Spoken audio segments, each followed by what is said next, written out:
और झारखंड के ही जमशेदपुर से खबर, जहां युवक पर फायरिंग की गई। आफताब आलम नामक युवक गंभीर रूप से घायल हो गया है। गोली लगने से आफताब की हालत काफी ज्यादा गंभीर बताई जा रही है, जिसे अस्पताल में भर्ती करवाया गया। इस पूरे गोलीकांड के बाद इलाके में दहशत का माहौल है। जमशेदपुर में दिन दहाड़े गोली चली है और फायरिंग में आफताब आलम गंभीर रूप से घायल हुआ। फिलहाल आरोपियों की तलाश की जा रही है। गोली क्यों मारी गई, इस कारण की भी तलाश कर रही है पुलिस की टीम।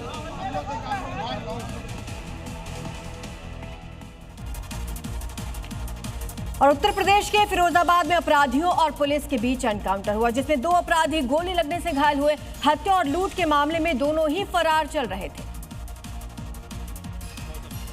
यूपी में अपराधियों के खिलाफ पुलिस का ऑपरेशन लंगड़ा लगातार जारी है।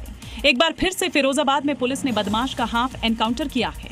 एक महिला की हत्या और लूट की वारदात के बाद से अपराधी फरार चल रहा था। गुप्त सूचना के बाद पुलिस ने अपराधियों की घेराबंदी की, जिसके बाद बदमाशों ने पुलिस पर फायरिंग कर दी। जवाबी कार्रवाई में 2 बदमाश को गोली लगी है, जबकि एक बदमाश मौके से फरार हो गया। घायल दोनों बदमाश को पुलिस ने गिरफ्तार कर अस्पताल में भर्ती कराया है और फरार बदमाश की तलाश कर रही है। उत्तर प्रदेश के कानपुर में सजेती पुलिस ने 20,000 के इनामी बदमाश का जुलूस निकाल दिया और इस दौरान बदमाश हाथ जोड़कर माफी मांगता हुआ दिखाई दिया। उसके खिलाफ कानपुर और फतेहपुर में अलग अलग थानों में कई एफआईआर दर्ज है। जिसको सजेती पुलिस ने गिरफ्तार किया और फिर उसका जुलूस सजेती कस्बे में करीब 1 किलोमीटर तक पूरे लाव लश्कर के साथ निकाला गया। इस दौरान आरोपी अंशु सचान हाथ जोड़कर माफी मांगता दिखाई दिया। अंशु सचान पिछले 2 साल से पुलिस को चकमा दे रहा है, जिसके खिलाफ कानपुर और फतेहपुर में 9 मुकदमे दर्ज है, जो इंटरनेट की मदद से चोरी करने और पुलिस से बचने के तरीके खोजता था। लेकिन सजेती पुलिस ने बर्रा बाईपास से गिरफ्तार कर लिया।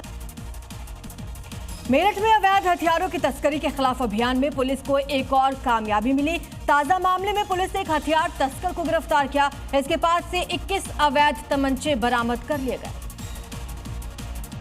पुलिस की गिरफ्त में आया ये वही हथियार तस्कर तजम्मुल है और ये है बरामद अवैध हथियारों की खेप। इसके पास से 1 नहीं 2 नहीं बल्कि 21 तमंचे बरामद हुए हैं, जिन्हें बेचने के लिए ये ले जा रहा था। पूछताछ में ये खुलासा हुआ है कि तजम्मुल किराए के एक मकान में अवैध हथियार फैक्ट्री चला रहा था, जहां बनाए गए तमंचों की वो तस्करी करता था। पुलिस को जैसे ही इनपुट मिला कि तजम्मुल तमंचों की खेप लेकर उन्हें सप्लाई करने जा रहा है, तुरंत कार्रवाई करते हुए पुलिस ने उसे गिरफ्तार कर लिया। पुलिस ने यह भी खुलासा किया है कि तजम्मुल अब पहले भी हथियार तस्करी के आरोप में पकड़ा जा चुका है। पाकिस्तान से बड़ी खबर, जहां खैबर पख्तूनख्वा में धमाका हुआ है। केपीके में रैली के दौरान सुसाइड अटैक किया गया। आपको बता दें कि यह बहुत बड़ा हमला था। 8 पुलिसकर्मियों समेत 14 लोगों की मौत हो गई है। आत्मघाती ब्लास्ट में 20 से ज्यादा लोग घायल बताए जा रहे हैं, जिन्हें अस्पताल में भर्ती करवाया गया है। पुलिस स्टेशन के एंट्री गेट पर अचानक से यह ब्लास्ट हुआ। आदिवासी परिषद की रैली के दौरान, केपीके की रैली के दौरान अचानक से धमाका हुआ। पिछले लंबे समय से इलाके के हालात कुछ यूं ही खराब चल रहे थे और अब यह आत्मघाती हमला। खैबर पख्तूनख्वा के स्वात में आतंकियों के खिलाफ रैली निकाली गई थी, जिसमें मिलिटेंट के खिलाफ नारेबाजी की जा रही थी। तभी अचानक रैली के पास पुलिस स्टेशन के गेट पर चेकिंग के दौरान बम बांधकर आए एक आतंकी ने खुद को ही उड़ा लिया। जो सुसाइड बॉम्बर है उसका सर हमें मिल गया है। रैली में मौजूद पुलिस वाले और आम लोगों की लाशें और उनके टुकड़े सड़क पर फैल गए, जबकि घायल अपनी जान बचाने की गुहार लगाने कुछ सेकंड में ही मौके पर दहशत का माहौल बन गया। चारों तरफ चीख पुकार सुनाई देने लगी। हमले के बाद मौके पर राहत बचाव का काम जारी है, लेकिन मुनीर फौज और शहबाज सरकार के खिलाफ बगावत की आवाज बुलंद होती जा रही है। पाकिस्तान के कब्जे वाले कश्मीर में जनरल डायर बन चुके आसिम मुनीर की हैवानियत के खिलाफ लोगों में उबाल है। आजादी की आवाज बुलंद करते हुए पूरा पीओके सड़कों पर उतर चुका है। पीओके के लोग ऐलान कर चुके हैं कि आखिरी सांस तक वो ये लड़ाई लड़ते रहेंगे।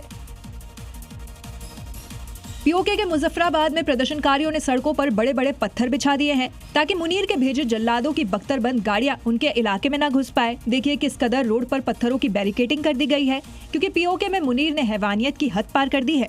पाकिस्तानी रेंजर्स को कत्लेआम मचाने की खुली छूट दे दी है। पीओके में जुल्मों के खिलाफ उठी आवाज अब निर्णायक लड़ाई की तरफ बढ़ने लगी है। अब आपको दिखाते हैं अलग अलग राज्यों की 5 बड़ी खबरें। टॉप 5 राज्य में। रांची में 30 अगस्त को कांग्रेस पार्टी आदिवासी एकता रैली का आयोजन करेगी, जिसकी तैयारी जारी है। रैली को लेकर कांग्रेस के वरिष्ठ नेता पूर्व शिक्षा मंत्री बंधु तिर्की ने नेताओं के साथ बैठक की तैयारियों की समीक्षा की। इंग्लैंड में हत्या की शिकार हुई किरणदीप कौर का पार्थिव शरीर उनके पैतृक आवास तरन तारण पहुंचा, जहां परिवार के लोगों ने नम आंखों से उन्हें अंतिम विदाई दी। पीड़ित परिवार ने ब्रिटिश सरकार से हत्या के आरोपी को फांसी की सजा देने की मांग की। हिमाचल प्रदेश के मंडी में पीडब्ल्यूडी की लापरवाही से लोगों में गुस्सा है। भारी बारिश के कारण हुए लैंडस्लाइड से रास्ता बंद हो गया। इसके बाद से 10 से ज्यादा पंचायतों का संपर्क कट गया। लोगों ने प्रशासन से जल्द सड़क खोलने की मांग की है। रायबरेली में तेज रफ्तार टेंपो बेकाबू होकर हाईवे पर पलट गया। हादसे में टेंपो सवार एक महिला की मौत हो गई, जबकि 3 लोग गंभीर रूप से घायल हो गए। सड़क पर अचानक से बंदर आ जाने के बाद उसे बचाने के चक्कर में टेंपो का नियंत्रण गया और वो पलट गया। मुजफ्फरनगर में कांवड़ मार्ग पर अचानक अफरा तफरी मच गई। सड़क पर अचानक अजगर आ जाने के कारण कांवड़िए डर गए। स्थानीय लोगों ने वन विभाग की टीम को बुलाया। मौके पर पहुंची पुलिस और वन विभाग की टीम ने सांप को रेस्क्यू किया, जंगल में छोड़ा।